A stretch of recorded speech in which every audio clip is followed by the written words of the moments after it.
আসবে ইসরাফিল দেওয়ান। এই ইসরাফিল দেওয়ানের পাশ থেকে রবি হাসদা গোল করে তার অনন্য কৃতিত্ব করেছিলেন। দেওয়ান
এবারে আসছেন দলের ফিজিও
সকলকে। আমি জনে জনে নাম বলতে গেলে অনেক সময় ব্যয় হয়ে যাবে। এখানে বলা হচ্ছিল আমার কৃতিত্ব, এরকম ব্যাপার নয়। ব্যাপারটা হলো এটা একটা দলের ব্যাপার। যেরকম 22 জন খেলোয়াড়, তার আগে আরো 2 জন ছিল, 24 জন যদি খেলোয়াড় বা 40 জন আমরা যে সিলেক্ট করেছিলাম, এবং আমরা যারা, আমি এবং আমার সাথে যারা সাপোর্ট স্টাফ এবং আমাদের ম্যানেজার কোচ, আমরা একটা সবাই মিলে 2.5 মাস ধরে চেষ্টা করে এই সাফল্যটা পাওয়া গেছে। এবং যেটা বলতে হবে, অখ্যাত, অনামী, অজানা কিছু ছেলে তারা যে বাংলার সম্মানটাকে পুনরুদ্ধার করতে পারলো, তাদের জন্য বিশেষ করে মানে সাবাসিটা তাদের জানানো উচিত। ব্যাপার হলো আগেও খেলেছে, আগেও চ্যাম্পিয়ন হয়েছে এবং আগামী দিনেও হবে, এটা নিয়ে কোনো সন্দেহ নেই। একটা সময় যায়, একটা ভয়ের যায়, এটা সর্বক্ষেত্রে যায়। এবং সেটাকে কিভাবে আরো ভালো করা, এই যে আমরা আজকে সাকসেস পেলাম, এটার ধারাটাকে কিভাবে বজায় রাখা, সেটা নিয়ে আমাদেরকে ভাবতে হবে। এবং সব ক্লাব, এটা সব ক্লাবদের যেরকম অবদান আছে, ক্লাবরা যেরকম তাদের খেলোয়াড় ছেড়েছে, ক্লাব অনেক অনেক রকম ভাবে সাহায্য করেছেন, এবং আইএফএ থেকে শুরু করে সরকার সবকিছু আছে, এটা সম্মিলিত প্রয়াস। এবং যেটা আমার একটুখানি বলার, এই মঞ্চটা পেয়েছি বলে যেটা অবগত হওয়া দরকার, আমরা এর আগে 32 বার চ্যাম্পিয়ন নিশ্চয়ই হয়েছি। এবং তখন কিন্তু এই যে এখানে অমিত ভদ্র বসে আছে, অলোক মুখার্জি বসে আছে, তারা কিন্তু সরাসরি মোহনবাগান, ইস্টবেঙ্গল খেলতো, বা ইন্ডিয়া খেলে নামছে, বা রোবার্স খেলে ডুরান্ড খেলে আসছে, সরাসরি হয়তো চলে যাচ্ছে সন্তোষ ট্রফি খেলতে। তখনকার সময় ছিল ভিন্ন, কিন্তু এখন আইএসএল, আই লিগ খেলা প্লেয়ারেরাও সন্তোষ ট্রফিতে রিপ্রেজেন্ট করতে পারবে না। তো সুতরাং অনেক বেশি কঠিন, এবং কঠিন কাজটাকে অতি সহজভাবে সম্পন্ন করেছে এই ছেলেরা। আমাদের মনে রাখতে হবে, আমরা 8টা ম্যাচ খেলেছি 18 দিনে। কোনো বিদেশি কোচকে যদি আপনারা জিজ্ঞেস করেন, আপনারা এখানে যারা আছেন সাংবাদিকরা, তারা হয়তো এটা কখনো মনেই করেন না, জিজ্ঞেস করেনই না। তারা খালি ওই খেলোয়াড়দের নিয়ে, কামিন্স, স্টুয়ার্ট, এইসব নিয়ে ব্যস্ত থাকেন।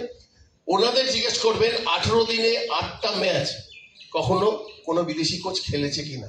এটা ভাবার ব্যাপার। আর্টিফিশিয়াল টার্ফে আমাদের 6টা ম্যাচ খেলতে হয়েছে এভরি অল্টারনেট ডেতে। এগুলো অতীতে 32 বার যারা চ্যাম্পিয়ন হয়েছে তারা খেলেছে কিনা জানি না। আমরা 8টা ম্যাচের মধ্যে একটা ম্যাচ জিততে ব্যর্থ হয়েছি, 7টা ম্যাচ আমরা জিতেছি মূল পর্যায়ে। তো সুতরাং ইটস আ ক্রেডিটেবল পারফরমেন্স। এবং ধারাবাহিকভাবে প্রথম দিন থেকে শেষ অবধি ছেলেরা একটা ধারা বজায় রেখে ফুটবল খেলেছে। এবং আমি ছেলেদেরকে বলবো, এই যে এত সম্মানিত হচ্ছে, এর আগে কখনো হয়েছে কিনা আমি জানি না, যে বিভিন্ন জায়গায় একটা শুরু হয়ে গেছে যে এখানে আজকে সম্বর্ধনা, এখানে আর সম্বর্ধনা। এতে কিন্তু মাথাটা ঠিক রাখতে হবে এই প্রতিটা ছেলেদের, কারণ এদের মধ্যে একটা ফুটবল আছে। এবং শুধু এদের মধ্যেই নয়, আগামী দিনে এবং আগামী বছর যখন আমরা সন্তোষ ট্রফি খেলবো, হয়তো 250 জন ছেলে আসবে। তো সুতরাং এইটা কিন্তু তাদের দায়িত্ব, এই ট্র্যাডিশন বা এই যে ধারাটাকে বজায় করে আরো ভালো ফুটবল কি করে খেলা যায়, যে ক্লাবে খেলি সেখানে যাতে আমি আরো ভালো খেলতে পারি, তবেই কিন্তু আমাদের স্বপ্ন পূরণ যেটা সেটা হবে। কারণ এদেরকে দেখে শুধু ফুটবল খেলোয়াড় না, এবং রাজ্য সরকার যেটা করেছেন এটা তো বারবার, এটার কোনো ভাষা নেই। তো সুতরাং এটা শুধু ফুটবলের জন্য নয়, সমগ্র স্পোর্টস আমাদের পশ্চিমবঙ্গে যতগুলো খেলা হয়, তারা অনেক বেশি, তারা আরো বেশি তারা মোটিভেটেড হবে যে না, ফুটবল খেলোয়াড়েরা যদি এই সম্মানটা পেতে থাকে তাহলে আমরাও আরো ভালো করবো। এবং সমগ্রভাবে বাংলার ফুটবল মানটা, ফুটবল না যে কোনো খেলার মানটা আরো ঊর্ধ্বে যাবে। এইটা আমাদের কাছে মোটো হওয়া দরকার। এবং কিভাবে করা যায়, সেখানে অনেক বিশেষ জনেরা আছেন এটাকে। এবং এই যে আমি আজকে দাঁড়িয়ে এখানে কথা বলার সুযোগটা পাচ্ছি, এটা কিন্তু এই খেলোয়াড়দের জন্যই, এটাই মনে রাখতে হবে। এবং আরো যাতে ভালো করতে পারি সেটা আমাদের থাকতে হবে, সেটা আমি করি বা যেই পরবর্তী সময়ে যারা খেলবে তাদেরও সেই দায়িত্বটা নিতে হবে, যে ভালোর কোনো কিন্তু শেষ নেই। অনেক অনেক ধন্যবাদ, অনেক অনেক অভিনন্দন।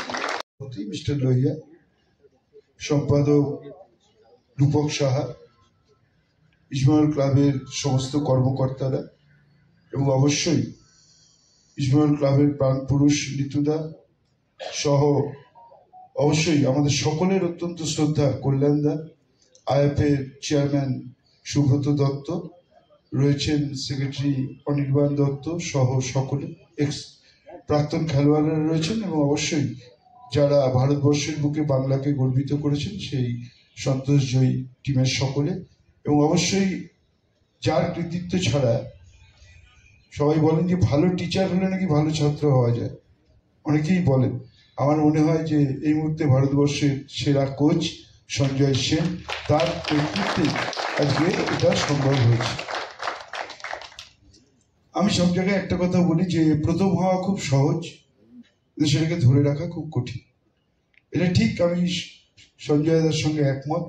এই যে বারবার সম্বর্ধনা, এটাতে প্লেয়ারদের ভাবতে হবে যে এটা কিন্তু কিছুই করনি, তোমরা শুধু মাধ্যমিক পাশ করেছো, অনেক দূর যেতে হবে, শুধু বাংলা দলের হয়ে খেলেছো।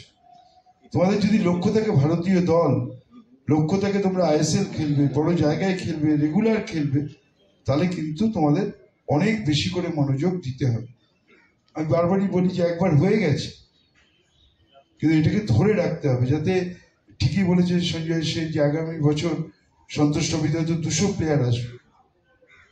সেই জায়গায় যদি তুমি ট্রায়ালে তোমাকে নিতে হয়, সেই জায়গাটা পারফরমেন্স তোমাকে করতে হবে এবং তোমাকে সেই প্র্যাকটিস করতে হবে যাতে চোট আঘাতে তোমার সময়টা নষ্ট না হয়, বছরটা নষ্ট না হয়, সেটা কিন্তু লক্ষ্য রাখতে হবে। সেই জন্যই বলবো যে অনেক কঠোর পরিশ্রম করতে হবে, অনেক দূর যেতে হবে। সম্বর্ধনা পাচ্ছ, সবাই ভাবছে তোমরা হয়তো ভাববে যে মাথা যদি ঘুরে যায়, লক্ষ্য যদি নষ্ট হয়ে যায়, তাহলে কিন্তু আর কিছু হবে না। অর্জুন যেমন পাখির চোখ দেখেছিল না, যে তোমাদের সবার লক্ষ্য থাকে দেশের হয়ে খেলবো, বাংলার হয়ে খেলেছি, আমার লক্ষ্য দেশের হয়ে খেলবো, এই লক্ষ্য যদি না থাকে তাহলে জীবনে বড় প্লেয়ার হতে পারবে না। আমি ইস্টবেঙ্গল ক্লাবকে অভিনন্দন জানাবো, এত সুন্দর একটা প্রয়াস। তারা অল্প তাদের সীমিত ক্ষমতার মধ্যেই আজকে প্লেয়ারদের সংবর্ধিত করছেন এবং অবশ্যই যার কথা না বললে নয়, যিনি বাংলার ফুটবলকে অন্তত কয়েকশো মাইল এগিয়ে দিয়েছেন, তিনি আমাদের রাজ্যের মাননীয় মুখ্যমন্ত্রী মমতা বন্দ্যোপাধ্যায়।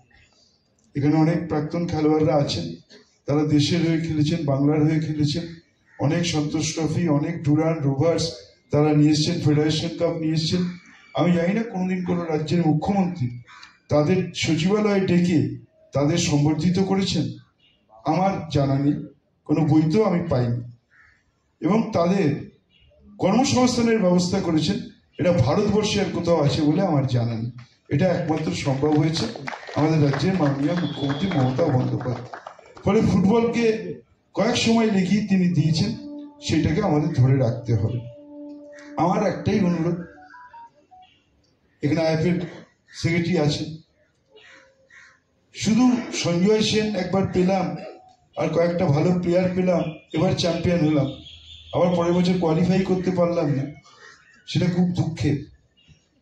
আমার মনে হয় যে বাংলার ফুটবলকে যদি আমাদের এগিয়ে নিয়ে যেতে হয়, যে কথা আমি গত 4 বছর ধরে সব সময় কবিতা আবৃত্তির মতো করে বলে যাচ্ছি, বাংলা দলে বাংলার খেলোয়াড়দের সংখ্যাধিক্য বাড়াতে হবে এবং বাংলা দল তৈরি হয় কলকাতা ফুটবল লিগ থেকে। সেখানে যদি বাংলা দলে 7 জন অন্য রাজ্যের প্লেয়ার খেলে আর বাংলার 4 জন প্লেয়ার খেলে, তাহলে কিন্তু বাংলা দল সেইভাবে তৈরি করা কখনোই সম্ভব নয়। কারণ প্রত্যেক কোচের একটা লিমিটেশন আছে, কোচ তো ভগবান নয়, কোচ তো ম্যাজিশিয়ান নয়। সেটা আমি আবারও অনুরোধ করব, যাতে বাংলা কলকাতা ফুটবল লিগে যাতে বাংলার ছেলেরা খেলতে পারে, বাংলাই খেলে, তাহলে কিন্তু আমাদের ফুটবলের অনেক উন্নতি হবে। ভারতীয় ফুটবল 126তম জায়গায় চলে গেছে। আমি বারবার বলছি, যতদিন বাংলার ফুটবল এগিয়ে না আসবে, ভারতীয় ফুটবল আগাতে পারেনি। কারণ ভারতীয় ফুটবলের ইঞ্জিনই হচ্ছে বাংলার ফুটবলাররা। যখন দেখবেন ভারতীয় দলে 6 জন 7 জন 8 জন প্লেয়ার ছিল বাংলার, তখনই কিন্তু ভারতীয় ফুটবল অনেক বেশি এগিয়ে ছিল। আজকে বাংলা দলের একটা মাত্র প্লেয়ার সুভাষিস বোস, আর কোনো প্লেয়ার নেই। এটা আমাদের বাংলার জন্য দুঃখের যে কেন আমরা প্লেয়ার তৈরি করতে পারছি না। এ দায় যেমন আইএফএর, এ দায় তেমন আমার, কেন আমরা পারছি না। ফলে তোমাদের আমরা এবার পেয়েছি। আমার মনে হয় আমি সঞ্জয় সেনকে অনুরোধ করব, আপনি যদি মাঝে অন্তত একটা ক্যাম্প, যখন ওদের খেলা থাকবে না, মাসে একটা কি 2 মাসে একটা ক্যাম্প করেন, আমরা এই প্লেয়ারদের নিয়ে বা এর সঙ্গে আরো কাউকে যুক্ত করতে চান, আমি আমাদের সরকারের তরফ থেকে সব রকম ব্যবস্থা আমরা করে দেবো, যাতে এদের আপনারা সেইভাবে ট্রেনিং করতে পারেন। সন্তোষ ট্রফির আগে আইএফএ থেকে যতবার, সে আমাদের কিশোর ভারতী হোক, আমাদের সল্টলেক হোক, যা প্র্যাকটিসের জন্য যখন যা চেয়েছেন আমরা কিন্তু করেছি। কারণ আমাদের একটাই লক্ষ্য ছিল বাংলাকে চ্যাম্পিয়ন করতে হবে। ফলে আমি আজকে আবারও সঞ্জয় সেন এবং আইএফএ কে বললাম যে এই ছেলেগুলো কি কন্ডিশনে আছে, কতটা উন্নতি করছে, মাথা ঘুরে গেছে কিনা, লক্ষ্য স্থির আছে কিনা, অন্তত মাসে একটা ক্যাম্প অথবা 2 মাসে একটা 7 দিনের ক্যাম্প করুন। সব দায় এবং দায়িত্ব সরকার নেবে, নিয়ে আমরা দেখতে চাই যে ওদের আমরা কন্ডিশনে রাখতে চাই। এটা একটা প্রয়াস যদি আইএফএর তরফ থেকে হয়। আমি আইএফএ কে আগেও বলেছি যে কন্যাশ্রী কাপে একটা 30 জনের লিস্ট করতে, যাদের নিয়ে আমরা ভালো কোচের আন্ডারে ওই 30 জনকে তৈরি করতে পারি। আমাদের সরকার আইএফএর সঙ্গে হাত মিলিয়ে আন্ডার 17, আন্ডার 15 জেলাবাড়ি আমরা টুর্নামেন্ট করছি। আমি সেখান থেকেও 30 জনের করে নাম চেয়েছি। আমাদের সরকারের তরফ থেকে আমাদের কোথাও কোনো অসুবিধা নেই। আমরা চাই ফুটবলটা এগোক, শুধু ফুটবল নয়, সব খেলা এগোক। আমাদের সরকার সর্বতভাবে, আমাদের মুখ্যমন্ত্রী, তিনি ক্রীড়াপ্রেমী মুখ্যমন্ত্রী, তিনি সবসময় চাইছেন যে বাংলা সর্বক্ষেত্রে এগিয়ে। আজকে যখনই দেখবেন কেন্দ্রীয় সরকারেও আমাদের সেই লক্ষ্যে পৌঁছতে হবে। আমার শুধু একটাই, এখানে মিডিয়ার সবাই রয়েছেন, ছোটবেলায় যখন বাড়ি থেকে বলতো খবরের কাগজ পড়তে, আমি কোনোদিনও মনে হয় না এখনো প্রথম পেজটা পড়ি না, উল্টে পেপারটা পড়ি, স্পোর্টসের পেপারটা, স্পোর্টস, সেটা আমরা সবসময় পড়ি। এখনো কিন্তু প্রিন্ট মিডিয়াতে অনেক অধিকাংশ পেপারে একটা পেজ, 2টো পেজ কিন্তু খেলার খবর থাকে। অত্যন্ত দুঃখের যে আমাদের ইলেকট্রনিক্স মিডিয়াতে কিন্তু খেলাধুলোটা সেইভাবে প্রচার এবং প্রসার হয়নি। আজকে যদি কোনো বিদেশি খেলোয়াড় থাকতো, তাহলে তিনি কি খান, কোথায় যান, তার বাড়িতে কে আছে, সব হয়। আর আজকে এত বছর পর মোহাম্মদ হাবিবের রেকর্ড ভাঙলো আমাদের হাসদা, রবি হাসদা। কেন ওর কঠোর পরিশ্রম করে কোনো টিভিতে দেখলাম না যে ওর বাড়ি থেকে শুরু করে 1-2টো করেছেন? তাতে সবার কাছে তো প্রচার হয় না। উঠবে কি করে, প্লেয়ার আসবে কি করে যদি ইন্সপায়ার্ড না হয়? শুধু ক্লাব সম্বর্ধনা দেবে, সরকার করলে হয় না, মিডিয়ারও একটা রোল আছে। আজকে যদি এই ফুটবল টিমটাকে নিয়ে অনেক বেশি করে, তাহলে কিন্তু আমার মনে হয় ইলেকট্রনিক্স মিডিয়াকেও খেলাধুলোর প্রতি একটু জোর দিতে হবে। তাহলেই আমরা বাংলা ক্রীড়াক্ষেত্রকে এগিয়ে নিয়ে যেতে পারবো। যেমন প্রিন্ট মিডিয়াতে কিন্তু দেখি সবাই সবটা করেন। এমনকি আমি দেখলাম যে আবু সুফিয়ানেরও একটা ইন্টারভিউ একটা পেপারে বড় করে বেরিয়েছে। এরকম যদি একদম অজগ্রামের ছেলে, ওর সঙ্গে আরো 20টা ছেলে খেলছে, আজকে আবু সুফিয়ানেরটা যদি পড়ে ওই 20টা ছেলে আরো ইন্সপায়ার্ড হবে, তারাও চাইবে আমরা যাব কলকাতায় খেলবো, বাংলা দলে খেলবো। এইটা দরকার। আমার এটা অনুরোধ, যদি ইলেকট্রনিক্স মিডিয়া আরেকটু বেশি করে খেলাধুলোর প্রচার এবং প্রসার করে, তাহলে আমরা সবাই মিলে একসঙ্গে, কোনো কিছু একা করা যায় না। সরকারও একা কিছু করতে পারবে না, আইএফএও একা কিছু করতে পারবে না, ইস্ট বেঙ্গলও কিছু করতে পারবে না, মোহনবাগান করতে পারবে না, কেউ পারবে না, মহামারানও পারবে না। It's a team game. Sanjay সেনের নেতৃত্বে একটা টিম কাজ করেছে বলেই চ্যাম্পিয়ন হয়েছে। আমরা যদি ইউনাইটেডকে একটা টিম হিসেবে ফুটবল এবং অন্যান্য খেলাকে এগিয়ে নিয়ে যেতে চাই, তাহলেই বাংলার সাফল্য আসবে। সবাই ভালো থাকবেন, নমস্কার, ধন্যবাদ।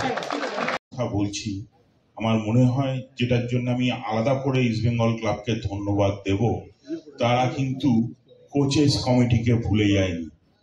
তারা কিন্তু কোচেস কমিটির প্রত্যেকটা মেম্বারকে আজকে এখানে নিমন্ত্রণ জানিয়েছে, যাদের হাত ধরে সন্তোষ ট্রফির এই বছরের প্রথম পাথরটা গাঁথা হয়েছিল বা প্রথম ভিত্তি স্থাপন হয়েছিল। আমি এখানে অলোক দাকে দেখতে পাচ্ছি, অমিত দাকে দেখতে পাচ্ছি, অশোক দাকে দেখতে পাচ্ছি, দিব্যেন্দুকে দেখতে পাচ্ছি।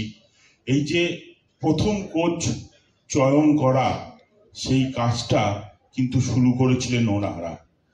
সঞ্জয় দাকে দেখে আমার যেটা মনে হয়েছে আগাগোড়া, যে একটা মানুষ যে অনেস্টি থাকে, ডেডিকেশন থাকে, হার্ডওয়ার্ক থাকে আর ডিসিপ্লিন থাকে, এইগুলো থাকলে এগুলোই বোধহয় সাকসেসের ইনগ্রিডিয়েন্ট, সাকসেস পাওয়া যায়। এবং বিভিন্ন স্তরে ফুটবলের সঞ্জয় সেন কোচ হিসেবে সাকসেসফুল।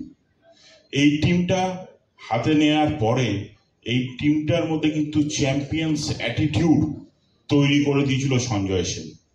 এবং যেটা এই বছরের খেলায় আমার অত্যন্ত চোখে পড়েছে, আমি বহু খেলা দেখি, আমরা জানি যারা ময়দান করি, ময়দানের সাথে যুক্ত, যে কোনো কোচ জেনারেলি ফার্স্ট 11-এ হাত দিতে চায় না। যেই একটা উইনিং কম্বিনেশন পেয়ে যায়, সেটার ওপরে কাজ করে চলে যেতে চায়। এই টিমটায় কিন্তু আমি দেখেছি যে 22 জন গেছে, 22 জনই সমান, এখানে কোনো ফার্স্ট 11 ছিল না। এবং প্রত্যেকটা প্লেয়ার নিজের সেরাটা দিয়েছে মাঠে, যার জন্য আজকে বাংলা চ্যাম্পিয়ন। আমি ধন্যবাদ জানাবো আমাদের মাননীয় ক্রীড়ামন্ত্রীকে। যখন প্র্যাকটিসের জন্য আমি মাঠ চেয়েছি, কোনো সাহায্য চেয়েছি, সবসময় ওনার সাহায্য পেয়েছি, ওনাকে পাশে পেয়েছি। আর তার থেকেও বেশি ধন্যবাদ জানাবো যে যখন চ্যাম্পিয়ন হয়ে ফিরছি, এয়ারপোর্টে কিন্তু উপস্থিত ছিলেন আমাদের মাননীয় ক্রীড়ামন্ত্রী। আজকে মাননীয় মুখ্যমন্ত্রীকে ধন্যবাদ জানাবার ভাষা আমার কাছে নেই। আমার মনে হয় ওনার হাত ধরে বাংলা ফুটবলের একটা নতুন অধ্যায় শুরু হলো। এই প্লেয়াররা যে সবাই 24 ঘন্টার মধ্যে চাকরি পেল, এটা আমার মনে হয় না পৃথিবীর কোনো দেশের ইতিহাসে আছে, যে গভর্নমেন্ট সঙ্গে সঙ্গে তাদের সাফল্য স্বীকৃতি জানিয়ে এতজনকে চাকরি করে দিয়েছে। এবং এই ব্যাপারটাতেও কিন্তু একটা বড় ভূমিকা নিয়েছিলেন আমাদের মাননীয় ক্রীড়ামন্ত্রী অরূপ বিশ্বাস মহাশয়। উনি কিন্তু দায়িত্ব নিয়ে আমার সাথে বোধহয় তার আগের দিন 10 বার ফোনে কথা হয়েছে, কোন প্লেয়ার আসছে, কিভাবে আসছে, তোরা কি করে পৌঁছাবি, কোথা থেকে আসবে, পুরো ব্যবস্থাপনাটা করায় যে নবান্ন সভাঘরে 24 ঘন্টার মধ্যে প্লেয়ারদের ডেকে তাদের ফেলিসিটেট করা, তাদের সম্মান জানানো এবং তাদের চাকরির ব্যবস্থা, এই কাজটার কিন্তু পুরো দায়িত্ব নিয়েছিলেন আমাদের মাননীয় ক্রীড়ামন্ত্রী, তাই এটা সম্ভব হয়েছে। আর সবার থেকে বড় যেটা, যে প্লেয়ারদের এটা পথ চলা শুরু, আমি দেখতে চাই তোমরা এই সমান দাপট নিয়ে আইএসএল এ খেলছো। কারণ আমরা জানি যে আইএসএল এ যদি ছাপ না ফেলতে পারি, তাহলে কিন্তু বাংলার প্লেয়াররা ইন্ডিয়া টিমে পৌঁছাবে না। তোমরা যেরকম সন্তোষ ট্রফি এনে নিজেদেরকে ভারত সেরা প্রমাণ করেছো, আমাদের সবাইকে গর্বিত করেছো, আমি আশা রাখবো যে তোমরা এরপরে আইএসএলেও সেরকম পারফরমেন্স রাখবে, আই লিগে সেরকম পারফরমেন্স রাখবে, যাতে আগামী দিনে তোমাদের ইন্ডিয়া টিমে আমরা দেখতে পাই। শুধু তোমরা ভালো খেলো সেটা নয়, তোমাদের দেখে আগামী প্রজন্ম উদ্বুদ্ধ হবে ভালো ফুটবল খেলতে, অনুপ্রাণিত হবে তোমাদের দেখে। আজকে তোমাদের অঞ্চলে, তোমাদের পাড়ায় যে ছোটরা রয়েছে, তারা কিন্তু বলে যে আমি নরদার মতন হব, আমি রবিদার মতন হব, বা আমি আদিত্যদার মতন হব, বা আমি সৌরভের মতন হব, এই যে, বা আমি আবুদার মতন হব, এই যে ইন্সপিরেশনটা, তোমরা কিন্তু বহু প্লেয়ারকে ইন্সপায়ার করছো আগামী প্রজন্মটাকে খেলতে, এবং তোমাদের দেখে তারা উঠে আসবে। তাই তোমাদের কিন্তু দায়িত্ব অনেক অনেক বেড়ে গেল। Who has brought this young boys to this level that আমরা আজকে খুব proud feel করছি যে after 8 years Bengal has come to limelight and won the Santosh Trophy. আমি যখন ইয়াং ছিলাম অনেক, তাহলে Santosh Trophy মানে Bengal, and 33 years we have won the Santosh Trophy. Now after 8 years we have won the Santosh Trophy again. It's a very proud moment for all of us. As a president of West Bengal Club, I can say the proudest moment for me is that Bengal is again the champion of India.